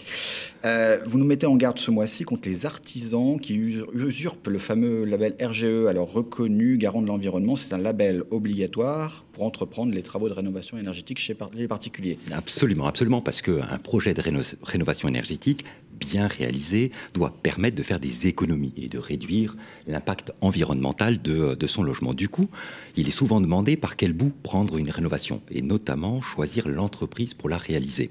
Alors, la raison est simple, il ne faut pas partir sur un seul entrepreneurs, plusieurs entreprises, parce que les prix sont libres. Les prix sont libres et du coup, il est utile de demander plusieurs devis à plusieurs entreprises portant sur des travaux identiques pour pouvoir bien comparer les différentes offres. Alors, il y a une pratique assez commune qui est de gonfler les prix de certains équipements au gré des aides publiques et en ayant différentes offres, on permettra de réguler. Mais comment s'assurer de la qualité des personnes qui interviennent? Absolument. Et là, on va y revenir. C'est-à-dire que de faire la concurrence, ouvrir à la concurrence, en quelque sorte, demander plusieurs offres est une première solution. Mais ça ne signifie pas qu'il faut choisir les entreprises au hasard avant de les mettre en concurrence. Si vous souhaitez bénéficier des aides et financements publics, eh bien ces entreprises devront, comme vous l'avez dit, impérativement être RGE, c'est-à-dire reconnues garant de l'environnement pour le type de travaux qu'on souhaite réaliser. Elles devront l'être d'ailleurs, attention, à la fois au moment de l'émission du devis, mais également jusqu'à la facture. Alors en effet, on constate des entreprises moins scrupuleuses qui se réclament de cette qualité. Ils apposent sur leur devis le logo RGE sans en avoir la qualité, voire même vont jusqu'à usurper le numéro d'identification d'une véritable entreprise RGE. Absolument. Bon, si c'est le cas, porter plainte et saisir le juge civil sont utiles, mais risquent de ne pas suffire pour régler les difficultés. À forte raison, ce type de professionnel s'empresse de s'évaporer dans la nature. Justement, alors quel conseil vous allez donner pour se prémunir contre de telles déconvenues? Alors, est-ce qu'on peut vérifier absolument l'existence du RGE pour telle ou telle entreprise? Et ça va être le point clé, parce que le conseil le plus simple, pour éviter au maximum les désillusions, mieux vaut prévenir que guérir en mettant toutes ses chances de son côté. Deux possibilités s'offrent alors aux particuliers. La première, c'est l'occasion de demander à ses voisins. Le bouche à oreille peut être intéressant, notamment si ces derniers ont fait ce même type de travaux.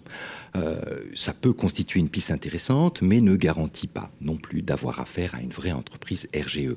La seconde solution, la plus fiable, Internet. Internet, mais pas n'importe comment. Méfiez-vous du référencement sur les moteurs de recherche. Il n'est pas forcément fiable et les entreprises pourraient se réclamer frauduleusement du RGE. Les annonces sponsorisées qui leur permettent d'arriver en début de page. Exactement, c'est-à-dire le référencement, on le met de côté. Pour séparer le bon grain de l'ivraie, il existe un site internet très utile dont on ne répétera jamais assez le nom, faire.fr. C'est très important. Ce site, en plus de vous aider pour déterminer quels seraient les travaux les plus pertinents et à quelles aides vous pourriez prétendre, eh bien ce site va permettre de trouver de véritables entreprises RGE qui sont référencées. Absolument. Donc finalement, si on veut faire des devis, il faut aller sur faire.fr, sélectionner 3 entreprises, leur demander des devis. On est sûr que s'ils figurent sur la liste, c'est carré. On gagne du temps. Et on gagne du temps. Bien sûr. On gagne du temps. Mais C'est un tiers de confiance. C'est à jour en permanence parce que j'imagine que les entreprises, c'est mis à jour c'est à jour à votre connaissance? Alors, c'est vu la base de données, donc il y a un petit temps de latence, mais au-delà du référencement, on va trouver sur faire.fr notamment les domaines dans lesquels ces entreprises sont RGE, pour ne pas vous faire croire je suis RGE du sous-sol au toit, de la salle de bain. Il y a ça aussi. Bien sûr, parce que la notion d'RGE, elle n'est pas... Oui, d'accord. C'est aussi... Il y a l'immeuble, il y a la façade, il y a l'intérieur, il y a les pièces comme... Oui, bien sûr. Exactement, l'isolation, je vais privilégier l'isolation par l'extérieur. Enfin, il y a ici des différences de qualification RGE. On va également connaître la période de validité du label. C'est ça qui va être intéressant, c'est-à-dire que si on va sur le site faire.fr, éventuellement l'entreprise, on constate qu'elle n'a plus le label RGE parce qu'il est périmé en quelque sorte. Et ça va également rassurer parce qu'on aura accès aux assureurs garantie décennale et éventuellement responsabilité civile avec le numéro des polices d'assurance. Et on peut même s'assurer de la validité de la mise à jour de la police à la RCP par exemple ou à la dommage ouvrage. Exactement, tout est vérifiable et c'est ici pour éviter les désillusions, faire.fr parce que tout est vérifiable dans le temps. Alors une dernière chose, en matière de RGE, vous entendrez et lirez peut-être que certaines entreprises sont qualifiées RGE, alors que d'autres sont certifiés RGE. Alors, pas de panique, c'est la même chose à une nuance près. Une nuance près, si l'entreprise réalise les travaux elle-même, elle doit avoir la qualification RGE. On parlera de certification RGE quand une entreprise propose... Sous-traite. Exactement. Elle va proposer de la rénovation globale, elle va concevoir cette rénovation sous-traitée, et ces sous-traitants devront être eux-mêmes RGE, et c'est elle qui assumera et suivra le chantier. C'est ce qu'on appelle l'appériteur principal, ou le conducteur de travaux, ou le maître d'œuvre. Par contre, il est responsable à l'égard du client. Absolument. Toujours. C'est lui qui en répond à l'égard du client. Merci Raphaël. Merci pour ces précieux conseils, Raphaël Bartholomé. On se retrouve le mois prochain pour un nouveau conseil IMO avisé de l'UFC Que Choisir. Le grand rendez-vous de l'immobilier, ça vous concerne. Et vous êtes toujours dans votre grand rendez-vous de l'immobilier, 22e numéro, 3e saison, toujours fidèle. Merci en tout cas, ça vous concerne, 3e partie, les questions précises de nos auditeurs et ainsi que les réponses complètes de nos experts. Avec vous, l'ami Vincent. Oui, et on accueille notre 3e expert du jour, c'est Xavier Demezois. Bonjour Xavier. Bonjour. Bienvenue, vous êtes avocat à Paris, spécialiste de l'immobilier. Une première question d'Arthur de Dijon. Il a appris que son locataire pratiquait des sous-locations sans son autorisation sur le site Airbnb. Qu'est-ce qu'il peut faire? Est-ce qu'il peut solliciter et obtenir l'expulsion de son locataire à ce titre? Est-ce qu'il peut tout simplement récupérer ce que son locataire a perçu sur Airbnb sans son autorisation? Quels sont ses moyens d'action? Bonne question, très bonne question. Alors, on est effectivement dans l'actualité, puisque les plateformes de type Airbnb connaissent un succès assez intéressant. Et de plus en plus de locataires aujourd'hui s'amusent dans le dos du bailleur à sous-louer leur appartement sur des plateformes de type Airbnb. Et ils engrangent beaucoup d'argent d'ailleurs à ce propos. Et il arrive de plus en plus souvent que mon cabinet soit notamment saisi de ces questions-là, puisque les bailleurs se disent mais j'apprends d'une part que mon locataire sous-loue dans mon dos et qu'en plus il a gagné de l'argent. Qu'est-ce que je peux faire? Alors, il peut faire deux choses. Première chose qu'il peut faire, c'est interdit normalement. Alors, effectivement, l'article 8 de la loi du 6 juillet 89 et également le Code civil nous disent que la sous-location n'est pas possible sans accord écrit du bailleur, y compris sur le prix du loyer. Alors, il faut savoir qu'en plus de ces dispositions légales, cette clause est très très très souvent reprise dans les contrats de bail. Voilà, c'est la clause la plus classique qu'on puisse retrouver. Donc par principe, il faut considérer qu'effectivement la sous-location est interdite si elle n'a pas été accordée par le bailleur. À défaut, la sanction est immédiate, c'est la résiliation judiciaire du bail. Sachant que le juge a un pouvoir d'appréciation pour expulser ou pas, mais de mon expérience, très souvent le magistrat prononce l'expulsion. Deuxième chose que peut obtenir votre auditeur, de façon concomitante, c'est de restituer, qu'on lui restitue tout l'argent que le locataire a gagné dans son dos sur les plateformes de type Airbnb. 100%. Alors 100%, je vais m'expliquer. C'est un principe très récent, jurisprudentiel, mais qui a été consacré aujourd'hui par la Cour d'appel et de la Cour de cassation, qui repose sur l'article 546 du Code civil, qui est le principe de la restitution des fruits civils. Les fruits civils, simplement, ça veut dire que les loyers qui ont été perçus au titre de la sous-location sont des fruits, un peu comme les fruits qui tombent d'un arbre, et le bailleur propriétaire a le droit de récupérer ces fruits. Mais attention, et c'est là où aujourd'hui il faut être très prudent et très méthodique dans la démarche, c'est que il faut à mon sens prendre un avocat pour faire cette démarche. Je vais m'expliquer pourquoi. Aujourd'hui, les magistrats, tout le monde se précipite dans les tribunaux en disant je veux récupérer mon argent. Alors ils arrivent avec une capture d'écran Airbnb et ils disent au juge débrouillez-vous, je veux l'argent. Malheureusement, ça ne fonctionne pas comme ça. Aujourd'hui, si vous voulez récupérer les fruits civils, il faut demander au locataire qui vous communique les décomptes Airbnb, mais très souvent, il ne le fait pas. Mieux encore, il désactive l'annonce Airbnb. Donc, ce qu'il faut faire, d'où la présence de l'avocat dans cette démarche, c'est que l'avocat va se mettre en relation avec un huissier de justice et on va faire des captures d'écran qui vont être validées par un huissier de justice. Donc déjà, après... Avant le locataire au juge, etc. Ah oui, on est en amont. On constitue des preuves. Ouais. Voilà. Ouais. Et on va après mettre en demeure le locataire avec ses constats d'écran en disant bah voilà, on vous a pris sur le vif, vous pouvez supprimer votre compte. Aujourd'hui, on sait que vous faites du Airbnb. Communiquez-moi combien vous avez gagné sur Airbnb. Le locataire, généralement, ne répond rien. Donc, le travail de l'avocat va être de demander en justice le décompte Airbnb du juge, qu'il obtiendra à coup sûr. Et après, il ira voir le juge pour demander l'expulsion et la restitution des fruits civils grâce au décompte qu'il aura obtenu d'Airbnb.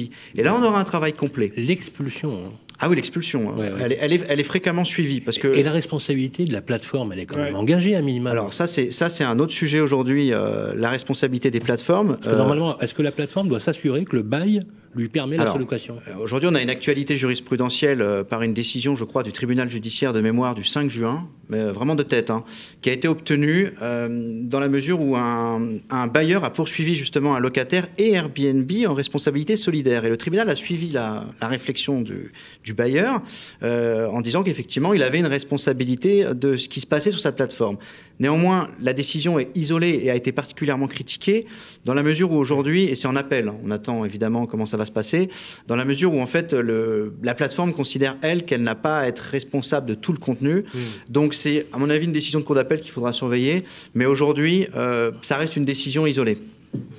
Merci Xavier. Nouvelle question de Bernadette, de 7 maintenant. Elle a été informée par son syndic que son locataire a organisé sans cesse des fêtes bruyantes avec des gens qui hurlent à toute heure du jour et de la nuit, qui laissent traîner les ordures. Ça a fait aussi l'actualité sur d'autres ça, c'est pas points drôle, là-dessus. C'est pas drôle du tout. La copropriété de Bernadette, elle la met en demeure de faire cesser ces nuisances. Qu'est-ce qu'elle peut faire pour que son locataire mette un terme à cette situation, à cette gêne très, très embêtante ? Et puis, est-ce qu'elle risque d'être poursuivie par sa copropriété ? Alors, effectivement, il faut que cette auditrice prenne le sujet très au sérieux. Déjà, la première chose qu'il faut faire, c'est déjà s'assurer de ce que reproche la copropriété à ce propriétaire. Parfois, on a un mail du syndic qui nous dit « il y a trop de bruit avec votre locataire », c'est un petit peu imprécis. Là, dans votre dossier, on voit qu'il y a eu une plainte, on voit que c'est un petit peu sérieux.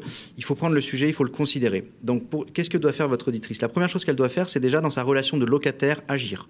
Il faut savoir que le locataire a l'obligation, en vertu de la loi de 89, d'assurer une jouissance paisible des lieux. Bon. Donc, que doit faire votre locataire ? Elle doit adresser une mise en demeure à sa locataire, en sourçant ce que lui a dit le syndic, en disant bah voilà, vous avez eu des plaintes, vous devez respecter la jouissance paisible des lieux, à défaut, vous exposez à une expulsion. Bon. Déjà, cette première démarche est importante, parce que vis-à-vis de la copropriété, elle montre qu'elle a fait diligence. Bon. Mais ce n'est pas suffisant, parce qu'aujourd'hui, la copropriété, elle a 2 modes d'action contre cette auditrice, si jamais, malheureusement, les nuisances perdurent. Première chose que peut faire la copropriété, c'est évidemment d'agir directement auprès du propriétaire, en disant bah, vous n'avez pas agi suffisamment vous avez agi avec négligence, vous êtes contenté d'envoyer une mise en demeure qui n'a pas été suivie d'effet. D'effet, ça veut dire quoi ? C'est que normalement, le bailleur doit aller jusqu'en justice pour demander la résiliation judiciaire du bail si le trouble effectivement est avéré. Bon. La copropriété, si justement elle considère que cette procédure n'a pas été jusqu'au bout, elle peut se substituer au propriétaire, ce qu'on appelle l'action oblique, notamment pour des violations du règlement de copropriété, pour des violations de clauses de bonne mœurs, ou pour des nuisances, toujours en règle générale.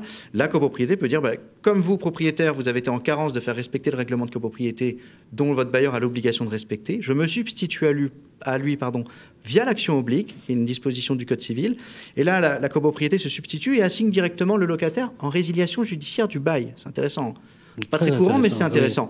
Oui. Et moi, je vois de plus en plus au cabinet des copropriétés, notamment avec des fêtes qui ont lieu via des plateformes, etc., qui n'arrivent plus à gérer les situations. Mais ça peut paraître compliqué en amont dans la procédure, mais en fait, ça n'est pas tant que ça. Non, ça n'est pas tant que ça, parce que la copropriété... Il y a certains copropriétaires qui disent « ouais, c'est chiant, je vais faire la procédure ». Non, il faut leur dire « c'est pas compliqué ». Non, c'est très simple. L'auditeur doit faire une mise en demeure à son locataire. Si la mise en demeure est sans effet, on prend un avocat qui, lui, va faire sa propre mise en demeure. Là encore, c'est très important, la preuve, toujours la preuve. C'est bien de faire des mises en demeure et des procédures, mais il faut arriver armé devant un magistrat. Il faut arriver avec des constats d'huissier, il faut arriver avec des témoignages, il faut arriver avec un dossier qui est sérieux, il faut des captures d'écran qui ont été faites par un huissier de justice, pas avec un smartphone. Là, on arrive avec un dossier qui est costaud, et là, on peut obtenir des résultats. Merci. Merci beaucoup, Xavier Demezois. Votre étude, c'est Demezois, avocat. Et puis, j'en profite, vous sortez bientôt un guide juridique des bonnes pratiques du bailleur dans ses relations avec le locataire. Il est ici. Ça sort bientôt, c'est ça? Oui, ça sera diffusé en ligne sur mon site internet gratuitement au courant du mois d'octobre. L'adresse du site internet? Demezois avocat. Demezois avocat. D'ailleurs, Xavier, on va préparer une prise de parole justement sur la sortie de ce livre qui est très adapté à vous, les auditeurs. Merci encore une fois. Merci à vous. Le grand rendez-vous de l'immobilier. Guillaume Chazoulière, Sylvain Lévy-Valency. Et bien voilà les amis, c'est terminé pour ce 22e numéro, 3e saison du grand rendez-vous de l'immobilier. Vous êtes de plus en plus nombreux à nous suivre, surtout, voilà, continuez à nous suivre de plus en plus. On va se retrouver le mois prochain, Guillaume. Oui, on se retrouve le mois prochain avec un sujet qui intéresse beaucoup de Français puisque nous parlerons du marché de la maison individuelle. Voilà, gros sujet. Merci Guillaume et merci bien sûr aux équipes de Capital et de Radio Imo qui ont préparé cette émission. Je vous donne rendez-vous le 20 novembre à 18h05 et d'ici là, n'hésitez pas à podcaster, à partager ce grand rendez-vous de l'immobilier qui est fait pour vous. À très bientôt. Salut. Radio Imo et Capital présentent le grand rendez-vous de l'immobilier en partenariat avec Orpi, 1250 agences immobilières partout, rien que pour vous. Et bienici.com, le site immobilier nouvelle génération, à retrouver sur radioimo.fr et capital.fr.